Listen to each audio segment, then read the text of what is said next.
GS fourth ethics का paper है IAS mains के लिए, और इसमें क्वेश्चन लिखा है जो मैंने अपनी तरफ से बनाया है कि to make a stronger to self is more important than to make the society stronger. कह रहा है कि व्यक्ति को सेल्फ को ज़्यादा मजबूत होना जरूरी है इसके तुलना में, सोसाइटी को स्ट्रोंगर बनाने की तुलना में।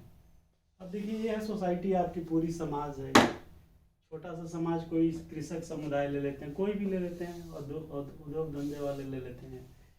चल क्यों गिरा भाई।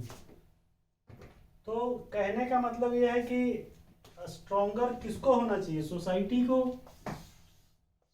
को स्ट्रोंगर होना जरूरी है या इंडिविजुअल सेल्फ का जरूरी है। आपको लगेगा कि सोसाइटी का जरूरी है। सोसाइटी का स्ट्रोंगर होना इतना जरूरी पहले नहीं है जितना जरूरी सेल्फ को स्ट्रोंग होना। इसलिए क्योंकि सेल्फ जो है, छोटे छोटे समूह, छोटे छोटे व्यक्ति, छोटे छोटे ट्रेड्स, और ये सब छोटी छोटी चीज़ों से मिल के सोसाइटी का निर्माण होता है। तो जब तक सेल्फ यानी आप व्यक्ति, जैसा आप इंडिविजुअल है, आप स्ट्रांग नहीं होंगे सपोज, तो कैसे सोसाइटी स्ट्रांग होगा।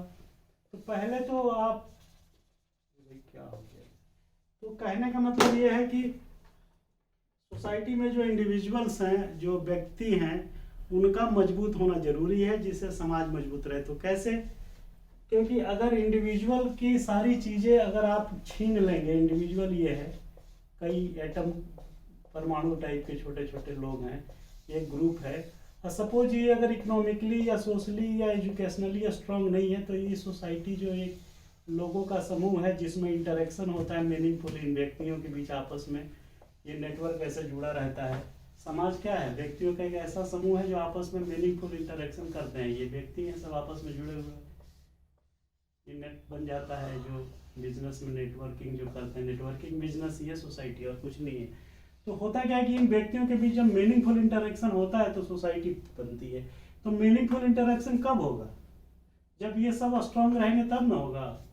अब आप सपोज ये स्ट्रांग ही नहीं है, ये बेचारा बीमार है, ABCD इसको समझ लीजिए ऐसे, अगर G बीमार है, A बीमार है, C बीमार है, तो बाकी ये दो को स्ट्रांग होने से कोई फायदा है? कोई फायदा नहीं। पूछिए क्यों?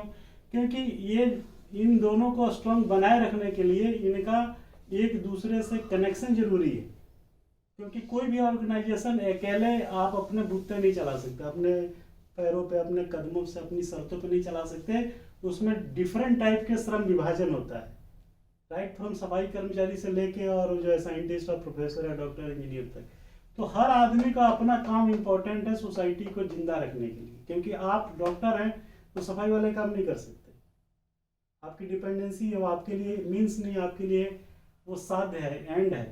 तो इन सब का स्ट्रांग होना जरूरी है। जब ये स्ट्रांग होंगे तभी समाज मजबूत बनेगा। क्योंकि समाज जो है व्यक्तियों का समूह नहीं है, व्यक्तियों के एक वो समूह है जो आपस में अर्थपूर्ण ढंग से इंटरडिपेंडेंस हो करके अन्योन्याश्रित संबंध बनाते हैं। क्योंकि आपस में मीनिंगफुल इंटरेक्शन करते हैं, और मीनिंगफुल इंटरेक्शन इसलिए करते हैं क्योंकि समाज का हर व्यक्ति सारा काम खुद नहीं कर सकता। तो व्यक्ति अगर जिंदा है, व्यक्ति मजबूत है, तो सोसाइटी मजबूत होगी।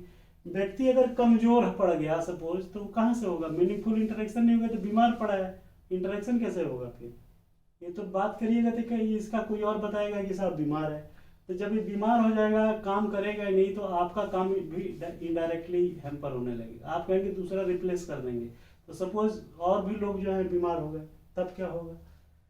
तो सेल्फ का जरूरी है मजबूत होना। सेल्फ चाहे वो श्रम विभाजन के क्रम में किसी भी क्षमता में, किसी भी हैसियत से हो, किसी भी तौर तरीके से हो, कोई भी उसकी असाइन ड्यूटी हो, लेकिन वो ड्यूटी उसको अपने तरीके से इम्पोर्टेंट है करना। तो व्यक्ति को मजबूत बनाइए, व्यक्ति को सक्षम बनाइए, कॉम्पिटेंट बनाइए, जिससे जो है समाज मजबूत हो। अगर आप व्यक्ति को छोड़ देंगे, व्यक्ति का विघटन हो जाएगा, वो एलाइनेटेड रहेगा, वो सुसाइडल ट्रेंड और आइसोलेशन में जीने लगेगा, तो समझिए अगर ऐसे कई लोग हो के साथ घटित होगा तब कैसे काम चलेगा। तो अब आप समझ गए कि व्यक्ति का मजबूत होना सोसाइटी के मजबूत होने की पहली शर्त क्यों है।